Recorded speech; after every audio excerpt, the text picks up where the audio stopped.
que nos ilumine para entender esta palabra que se nos va a dirigir, que nos dé la fuerza para comprometernos con ella. Con esta intención empezamos este ejercicio de la lectura de la palabra de Dios. Para el domingo próximo, 26º domingo del tiempo ordinario, seguimos leyendo el profeta Amós, seguimos leyendo el Evangelio de San Lucas y también la primera carta del apóstol San Pablo a Timoteo. En la primera lectura encontramos al profeta Amós, capítulo 6, versículos 1 a 4, 7. Bien, entonces le pido a que lea. Hay de los que llevan una vida fácil en Sión y de los que ponen su confianza en el monte de Samaria. Se acuestan en divanes adornados con marfil y se la pasan descansando en la cama, banqueteando con cordero y con ternera escogida del establo. Se divierten con música de arpas y compitiendo con David se inventan instrumentos musicales. Beben vino en grandes copas y usan los mejores perfumes, pero nada les importa la ruina de las tribus de José. Por eso serán ellos los primeros en ir al destierro. Se acabaron el ocio y las orgías.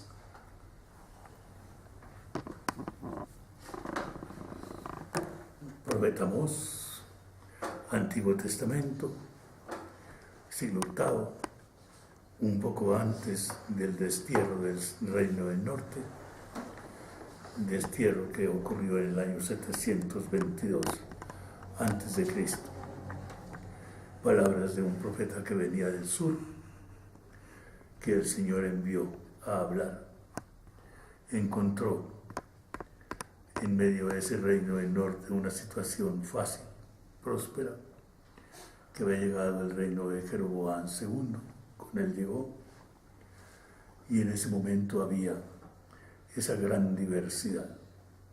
Por una parte, grandes ricos, por otra parte, grandes pobres. Eso es un llamado a la palabra de Dios. Para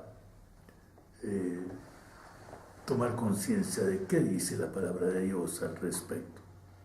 Cómo iluminar esa situación desde la palabra de Dios. El profeta Amós solamente nos plantea el caso. Nos abre una ventana a lo que puede ocurrir. Pero tendremos que esperar a Jesucristo para recibir una plena iluminación al respecto. Ustedes han observado, uno piensa que en esa época antigua, 8 siglos antes de Cristo, no hubiera grandes comodidades. No había las que hay hoy en día, claro está. Pero ya uno ve que había una gran riqueza por una parte. Las camas adornadas con marfil, creo que no existen hoy en día. Ni siquiera hoy en día tal vez algunos las tengan. Pasan la vida descansando en la cama. Yo he visto así, alguna vez vi a un sacerdote, todo el día en la cama viendo televisión, todo el día. Cuando necesitaba algo llamaba a la persona, tráigame un tinto. Ni para eso se movía. Banqueteando con cordero e igualmente con ternera escogida. Escuchando arpas. Y tiene una pequeña indicación de algo muy en la tradición, y es el David músico. que hasta inventaba instrumentos musicales, compitiendo con ellos. Terrible toda esa situación, bebiendo en grandes copas. La clave, una frase que yo les pido que pensemos. Ahí donde el profeta llega a la conciencia del hombre. Allí donde el profeta ilumina la conciencia del hombre. Todo eso pasa. Nada les importa la ruina de las tribus de José. Nada les importa a ellos las ruinas de las tribus de José. José, claro está, es el patriarca del Antiguo Testamento, el hijo de Jacob. Tenía 2 hijos, Manasés y Efraín. Cuando se hizo la repartición de tierras, a cada uno de ellos le dieron una parte. A Efraín le tocó la mejor parte en el reino del norte. Era la tribu más importante del reino del norte, la más rica de todas, allí en lo que más tarde va a ser la Samaria o la Samaria. Pero sin embargo a esos ricos nada les importa la ruina de las tribus de José. Consecuencia, ellos serán los primeros en ir al destierro. El destierro va a venir por obra de Salmanasar V, rey de Asiria, unos años después. Ese reino del norte va a ser llevado lejos, incluso a Elam, donde hoy en día está Afganistán, y se pierde.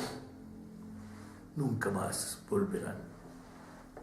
Los del reino del sur van a Babilonia y regresan. Los del reino del norte se fueron. Los absorbió el medio en que estaban. Nunca más se supo de ellos. Eso es lo que nos dice el profeta Amós. Y entonces el gran interrogante es, ¿Dios tiene que ver con eso? El profeta tiene que ver con eso. ¿Qué luz puede iluminar? ¿A partir de qué? A partir de una ciencia sociológica, de una ciencia económica, de unas actitudes políticas. ¿O esta situación es mirada desde Dios? ¿Acaso quiere Dios eso? Ese es el plan de Dios. Es lo que Él quiere. Y entonces el resto de la palabra de Dios nos va a iluminar. En ese caso, el centro pues de esta lectura de la palabra de Dios para el domingo es la responsabilidad que tenemos frente a los bienes de este mundo, conforme a la voluntad de Dios, frente a los hermanos, a los demás. ¿Qué nos pide la palabra de Dios? No que nos piden las ciencias sociales.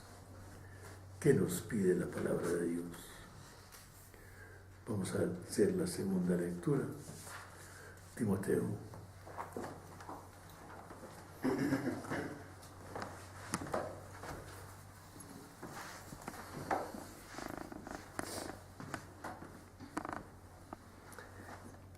De la primera carta del apóstol San Pablo a Timoteo. Tú, como hombre de Dios, esfuérzate en la honradez, la piedad, la fe, el amor, la fortaleza y la mansedumbre. Afronta dignamente el combate de la fe hasta obtener la vida eterna, porque a esta vida te llamó Dios y por ella hiciste delante de muchos testigos la noble profesión de tu fe. Delante de Dios, que concede a todos la vida, y de Cristo Jesús, que rindió el supremo testimonio bajo el poder de Poncio Pilato, te ordeno que cumplas tu misión limpia y cabalmente, hasta que nuestro Señor Jesucristo aparezca en su gloria.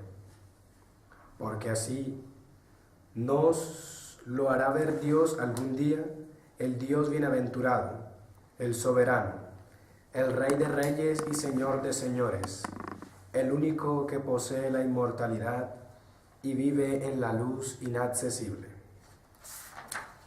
y a quien ningún otro hombre ha visto ni puede ver. A Él el honor y el imperio para siempre. Amén.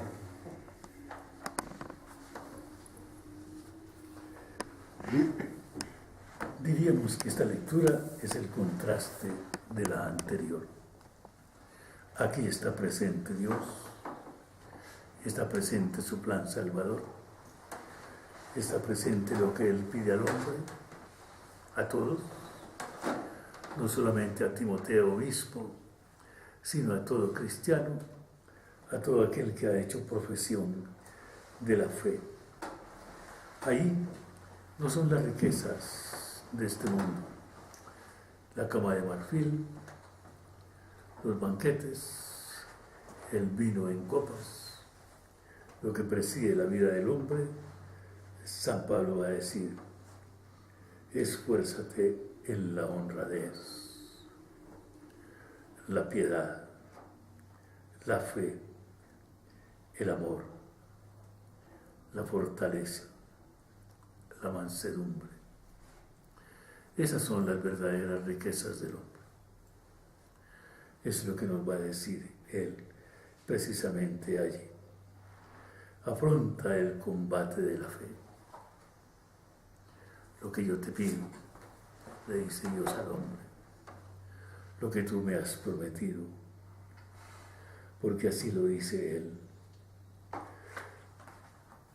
Porque a esa vida te llamó Dios y por ella hiciste delante de muchos testigos la noble profesión de tu fe. ¿Cuándo hizo esa profesión de fe? El día de su bautismo. Fue precisamente así, la noble profesión de tu fe. Es, digo, el cuadro contrario a lo que decía precisamente Amós. Aquí se descubre la verdadera riqueza del hombre, aquí se descubre la fe, el compromiso con Dios y con los hermanos. Aquí se nos descubre cuál es el sentido de lo que vivimos en este mundo, cuáles son las actitudes que Dios nos pide en esta vida que llevamos en este mundo. Esto pasó después, claro está, de que Jesús hubiera pronunciado la parábola que vamos a escuchar en el capítulo 16 del Evangelio según San Lucas, los versículos 19 a 31. Una parábola que en los textos antiguos se llamaba la parábola del pobre Lázaro y del rico Epulón. Epulón significa el que banquetea, palabra que ya no se usa. Los banquetes se usan, pero la palabra no. Entonces, leamos lo que dice San Lucas. Dirigiéndose a los fariseos, dijo Jesús esta parábola. Había una vez un hombre rico. Observe que ese hombre no tiene nombre. Primer detalle. Que se vestía con gran lujo y elegancia. ¿Qué dice el texto? Que no se ha vestido de lujo y elegancia. El texto de San Lucas. Vestía de púrpura y lino. Que se vestía de púrpura y lino. No, ¿qué es la púrpura? Símbolo de los reyes. ¿Cómo? La de los reyes. De los reyes. Como una tela. ¿Qué Como color? una tela fina. ¿Qué color? Morada. No, Con color rojo. rojo encendido. Sí, rojo encendido. Un rojo encendido.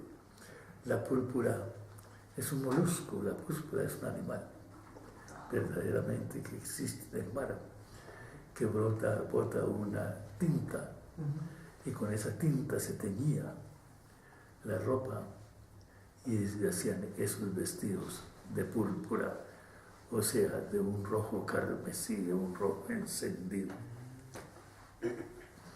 ¿Y el lino qué es? Un vegetal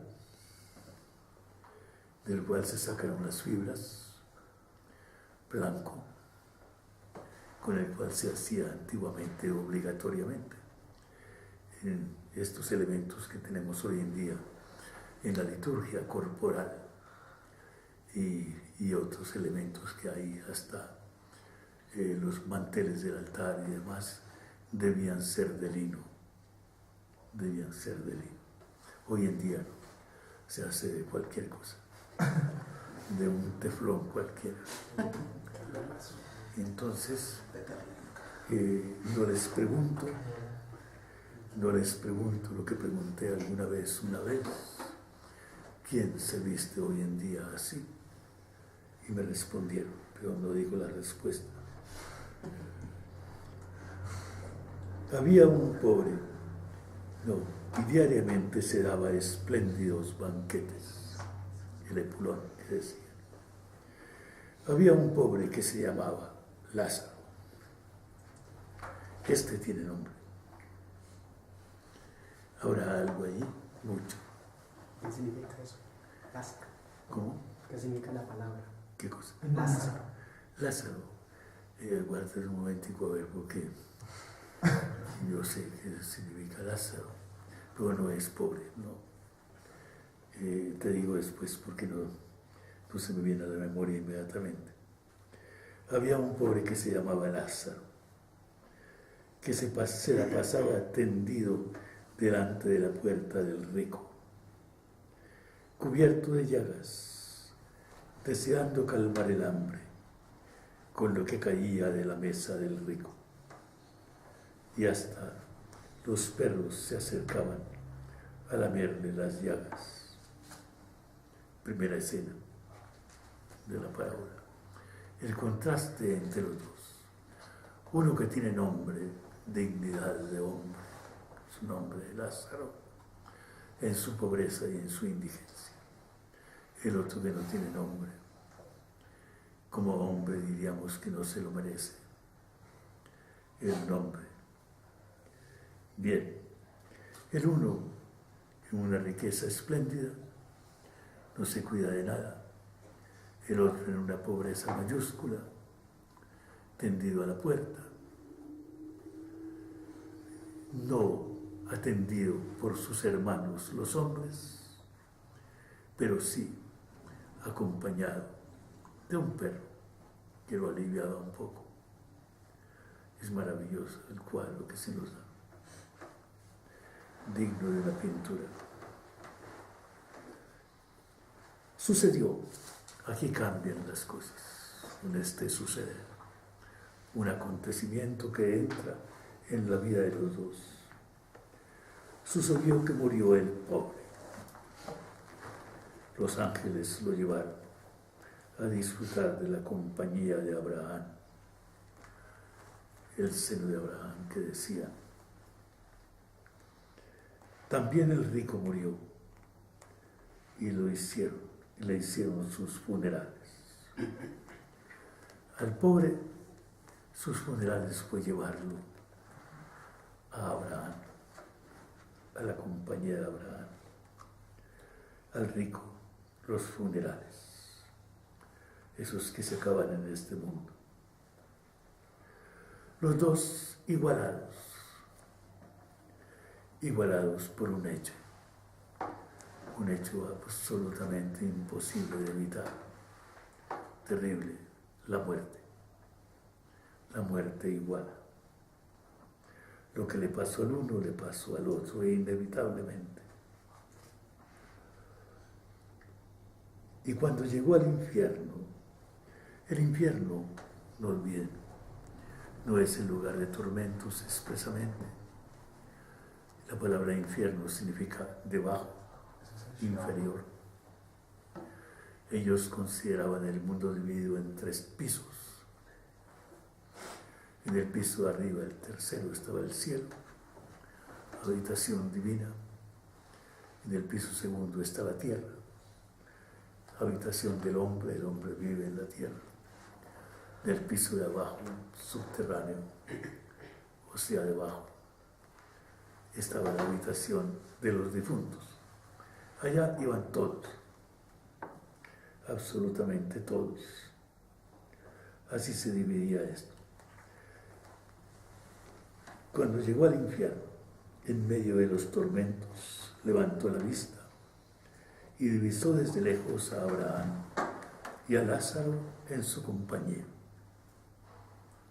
El término del uno, el término del otro. Entonces gritó: Padre Abraham, ten compasión de mí.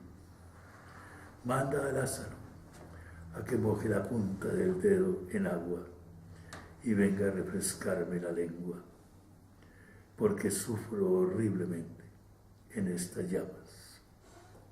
Ahí hay una visión del infierno ya, como lugar de tormento. Las llamas que están allí. Abraham le contestó: Hijo, recuerda que tus bienes los tuviste en vida, cuando Lázaro solo tuvo males. Ahora él tiene aquí la felicidad y tú tormentos. Bien, situación diversa del uno y del otro, lugar diverso del uno y del otro. ¿Qué va a pasar? Además, nos separa un abismo tan grande que aunque quisiéramos, sería imposible pasar de una parte a otra. Los dos en situaciones distintas, irremediablemente, cada uno en su situación. Imposible pasar de un lugar a otro. El rico insistió: Padre, te ruego entonces que lo mandes a la casa de mi padre, a que amoneste a mis 5 hermanos, para que no vengan a parar ellos también a este lugar de tormentos. Abraham le respondió: ya tienen a Moisés y a los profetas, que les hagan caso. Pero el rico insistió todavía: no, padre Abraham.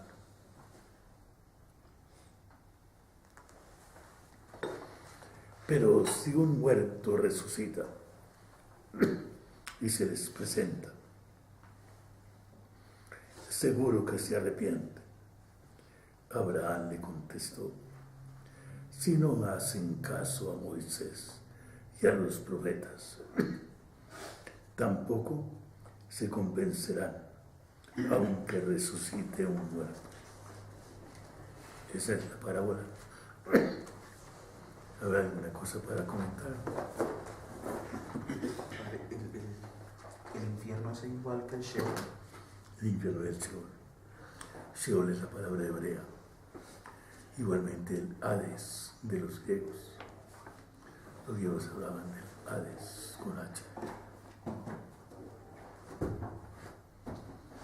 Cuando uno lee un texto como esto, muchas veces lo llega a ser una interpretación que es entre uno como cristiano o como persona sufra más, va a tener como que méritos en el cielo, ¿verdad? Entonces, ¿cómo nos puede iluminar desde allí? Yo digo que esto hay que leerlo, interpretarlo muy bien, no dejarnos llevar de una primera impresión que tenemos. Varias cosas. En primer lugar, los bienes de este mundo. Los bienes de este mundo nos los da Dios. Son dones de Dios. Vienen con la creación. Y la creación es la habitación de todos los hombres, así prevista por Dios. Los bienes de este mundo, si son dones de Dios, son buenos. Son para ser usados, para ser disfrutados. Lo malo es cuando esos bienes del mundo sirven para opresión, sirven para crear divisiones, para que unos tengan y otros no tengan. Aquí eso no es el plan de Dios. Dios no hizo bienes, no los entregó al hombre para que surgieran rivalidades, enemistades, guerras entre los hombres. Ese no es el fin, la finalidad de los bienes de Dios. Los bienes de Dios son amor de Dios, regalo en el mundo para todos los hombres. Sí, por el mal uso de los bienes, como en la lectura de Amós, se crea una división. Sí, en el mal uso de los bienes, se crea igualmente una división, un enfrentamiento. Como dice la parábola, eso no obedece al plan de Dios. El plan de Dios es para unir, no para dividir. Y entonces, lo que la parábola nos quiere decir, por tanto, no es que los bienes sean malos, sino que la maldad consiste en que esos bienes no sean repartidos, no sean ocasión de solidaridad, de compartir con los demás. La parábola primera, el texto de Amós nos lo decía: aquellos que disfrutan de los bienes de este mundo sin tener en cuenta la ruina de las tribus de José. Así decíamos. Y aquí también el problema no es que haya bienes para el uno y no para el otro. El problema es que esos bienes sean una ocasión de descuido, de desentenderse de los demás, de no cuidar el bien de todos a partir de los bienes. Y entonces, lo que no podemos concluir es que Dios haga unos pobres para enriquecerlos después y haga unos ricos para empobrecerlos después. Eso no lo podemos pensar. Lo que la parábola nos enseña no es eso. Lo que la parábola nos enseña es que no hay fraternidad en este mundo, que no hay amor compartido en este mundo, que hay despreocupación de unos por otros, que hay uso indebido de los bienes de este mundo para que uno sea tenido como gran hombre, diríamos, disfrutando de todo, y el otro sea miserablemente tenido en una puerta. Los bienes del mundo no son expresamente para eso. Pero claro está, llega el día en que esos bienes del mundo, que son don de Dios, son pasajeros. Amós lo decía: esos que disfrutan hoy de esa vida holgada, sin compromiso, irán al destierro, encabezarán la caravana de desterrados. Y aquí el texto nos dice, cuando llega la hora de la muerte y se igualen, se ve que hay unos bienes que son perecederos y otros bienes, otro bien, este de que nos hablaba Timoteo, que son obra de Dios también, pero que son imperecederos, porque abren la puerta al único bien definitivo, que es Dios mismo. Esto es lo que la parábola nos enseña. Por consiguiente, no nos dice si ustedes quieren llegar al cielo, vivan miserablemente. No, eso no nos dice. Lo que la parábola nos dice, ustedes tienen, compartan. Que nadie sea marginal, que nadie sea descuidado, que nadie sufra por el egoísmo de otros. Eso es lo que nos dice la parábola. Bien, y entonces eso parece definitivo. Aquí hay un final que hay que tener muy en cuenta. Esa responsabilidad de los bienes de este mundo se hace ahora. Tiene un hoy. No es para mañana. No es algo que se va a remediar después, cuando ya se ha llegado a lo irremediable. Ese abismo que separa los dos son las dos condiciones definitivas. La condición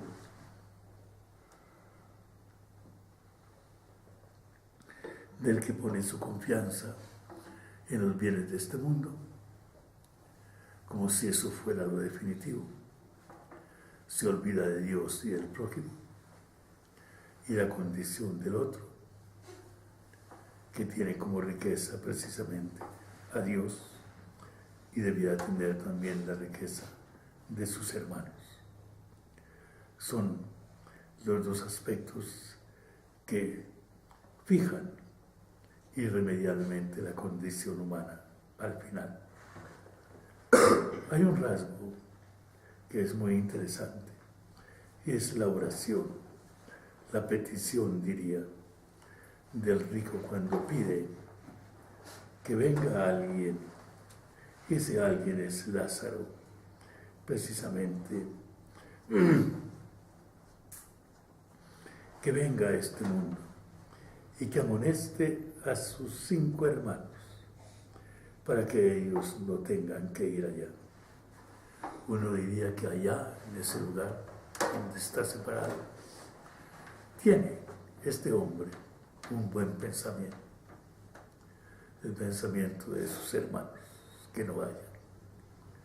Quizás lo que la parábola quiere decir no es precisamente eso, que sea un buen pensamiento o no, sino el papel de dónde encontrar el sentido de la vida en este mundo.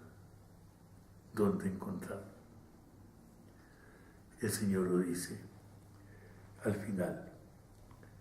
El rico insistió, no padre Abraham, pero si un muerto resucita y se les presenta, se arrepiente.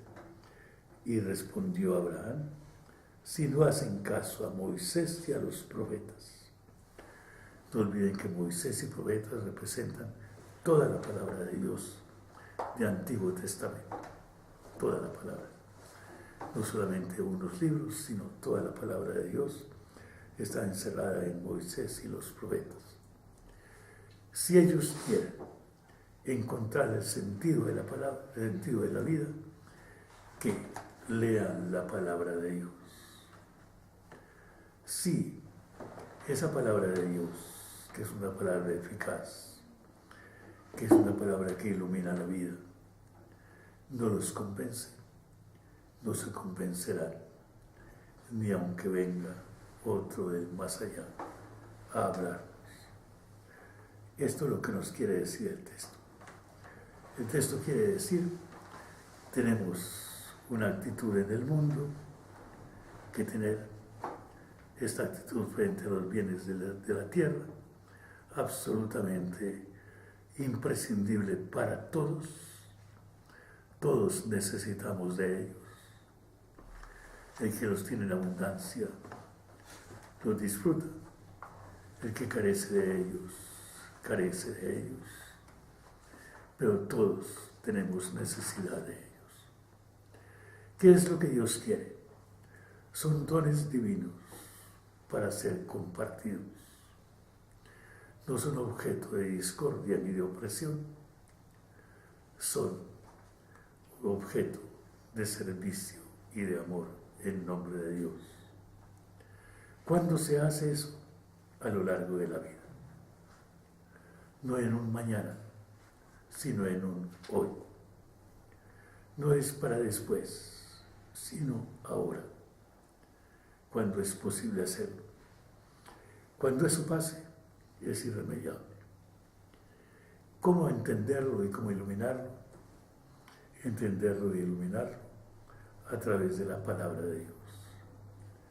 Si encontramos la palabra de Dios, si lo vamos a leer allí, encontraremos desde el principio que Dios hizo el mundo y se lo entregó a Adán y Eva y les dijo: cultívenlo, desarróllenlo. Les dio por consiguiente la orden de trabajar en esos bienes del mundo para beneficio de todos. Así es como se presenta la palabra de Dios. Igualmente al final hay un pequeño detalle que hay que leer. Igualmente dice: no padre Abraham, pero si un muerto resucita y se les presenta, seguro que se arrepienten. Ese muerto hasta ese momento no había resucitado, pero ese muerto es Jesús y Él mismo es el que va a resucitar. Si ni siquiera, por consiguiente, la palabra de Dios, el gran don de Dios, la mayor riqueza del hombre, que es Jesucristo, si ni siquiera Jesucristo es capaz de cambiar el corazón del hombre, no cambiará, aunque se presente quien se sea, pero tienen un camino, y es saber leer y saberse iluminar con la palabra de Dios. Eso es lo que nos dice este domingo. No olvidemos, lo fundamental es el compromiso cristiano con el hombre, con los demás, a partir de los bienes de este mundo. Esta es la gran lección, cómo iluminarnos. No tenemos para qué acudir a doctrinas extrañas, a ideologías, no. Como dice el texto, leamos la palabra de Dios y ahí vamos a descubrir cuál es el plan salvador de Dios, cuál es el proyecto de Dios sobre los bienes de este mundo, cuál es nuestra responsabilidad frente a ellos. La vivimos en los pequeños grupos, en las familias, donde quiera que estemos, en las comunidades. Las comunidades, si las comunidades son lo que deben ser, con la responsabilidad de todos, hay un compartir fraterno, que lejos de dividir, debe unir y debe crear en nosotros el sentido de la responsabilidad. Cuando tengamos, por consiguiente, sepamos compartir también con los demás, con los hermanos, lo que tenemos. Cuando sepamos abrirlo a las puertas, a todos los demás también, hagamos lo posible. El Papa mismo decía, se pierde, por ejemplo, mucha comida en el mundo, se bota a las canecas. ¿Por qué? Falta este sentido profundo del compartir con los demás, no de dar desechos, sino de compartir. Pidamos al Señor que esta palabra ilumine nuestro comportamiento personal, comunitario, en este mundo donde estamos. Démosle gracias al Señor por su palabra y digamos, queremos, Señor Jesús, que vivas y reines entre nosotros. los bendiga con su Hijo. La Santísima Virgen María,